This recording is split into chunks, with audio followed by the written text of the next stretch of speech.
Kembali lagi di Cerita Cinta Channel. Jangan lupa like, comment, and subscribe ya. Terima kasih. Naga terhenyak. Tiba-tiba saja ada seorang wanita paruh baya masuk ke dalam kantornya dan marah-marah. Tapi tunggu dulu. Pria itu mengamati Madam Anthony dengan seksama. Naga nampak tak asing dengan sosok wanita yang tengah marah kepadanya saat ini. "Maaf, apa yang Anda katakan? Jangan basa-basi, katakan di mana anak saya, Moza," bentak Madam Anthony tanpa rasa takut. Untuk sekilas wajah si naga nampak serius, seolah ikut berpikir kemana wanita asing itu. "Maaf, Anda salah alamat," ucap naga. Pria itu kembali teringat kejadian di sebuah rumah sakit beberapa hari lalu. Naga juga tahu pekerjaan Moza itu apa.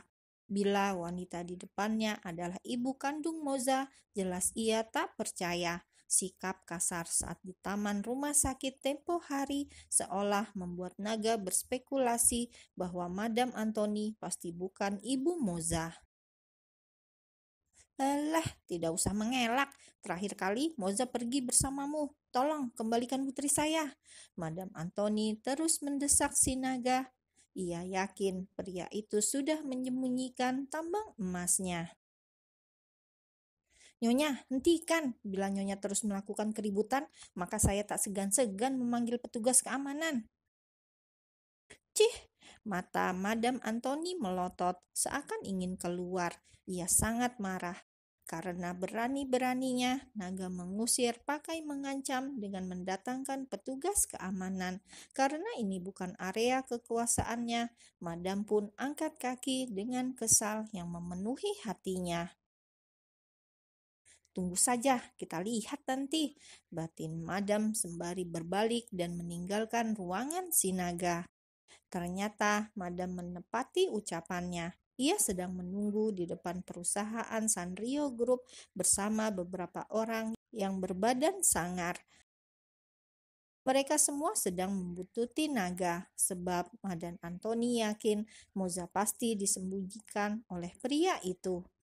Ketika langit semakin gelap, saat jalan mulai sepi, mendadak mobil Madam menghentikan laju kendaraan naga. Kontan, pria itu menginjak pedal rem dengan mendadak. Hampir saja mobil mereka bertabrakan. Marah, naga pun keluar dari mobilnya. Ia mengetuk kaca mobil yang menghalanginya itu dengan kencang. "Keluar!" teriak naga yang emosi. Ia hampir saja celaka kalau tidak mengerem tepat waktu. Tok tok tok, naga terus mengedor kaca mobil itu hingga semua pintu pun perlahan terbuka dari dalam. 4 orang pria berbadan sangar Baal Gojo keluar dari masing-masing pintu yang berbeda. 2 orang membawa tongkat besar, satu dengan tangan kosong namun sudah mengepal. Satunya lagi memegang sebuah senjata yang sudah terarah kepada dirinya. Spontan, naga mundur. Lawan tak imbang. Bila naga nekat melawan, sama artinya ia mati konyol. Saat memutuskan untuk berbalik, tiba-tiba buk! Tongkat balok yang keras itu sudah meluncur ke punggung naga, membuat pria itu langsung jatuh ke aspal hitam. Dari dalam mobil, sebuah kaki keluar secara perlahan. Dengan mata yang berkunang-kunang karena kepalanya sempat membentur aspal, naga menatap siapa yang berjalan ke arahnya. Ia menatap dengan samar dari ujung kaki sampai kepala. "Hes!" pria itu mendesis. Wanita yang sama yang mencari gara-gara padanya tadi siang. Madam Anthony berjalan mendekati naga, kemudian berjongkok. Ia berbisik pada pria yang sudah hampir pingsan itu. "Di mana Moza?" Naga malah tersenyum getir. Mengapa menanyakan gadis itu padanya? Apa hubungan mereka? Sebuah takdir buruk yang harus segera diputus. Melihat naga tersenyum, emosi Madam kembali tersulut. Hajar dia sampai dia mengaku di mana ia menyembunyikan Moza, titah Madam pada anak buahnya. Malang bagi naga, pria yang tak tahu apa-apa itu harus menerima pukulan demi pukulan. Mereka tak sebanding, naga hanya seorang diri. Malam ini, pria itu harus pasrah, mendapat banyak luka lebam di tubuhnya. Beberapa saat kemudian, naga sudah hilang kesadarannya. Madam meletakkan pria itu begitu saja di tepi jalan. Bagaimana, Madam? Sepertinya dia benar-benar tidak tahu. Hingga babak belur ia tidak mau mengaku, ucap seorang pria sembari memegang tongkat balok yang sudah berlumur darah. Madam terlihat sinis, seperti macan lapar. Ia ingin menerkam siapa saja yang dilihatnya. Cepat, tinggalkan tempat ini sebelum polisi datang.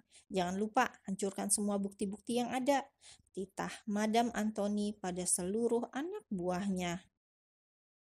Baik, Madam.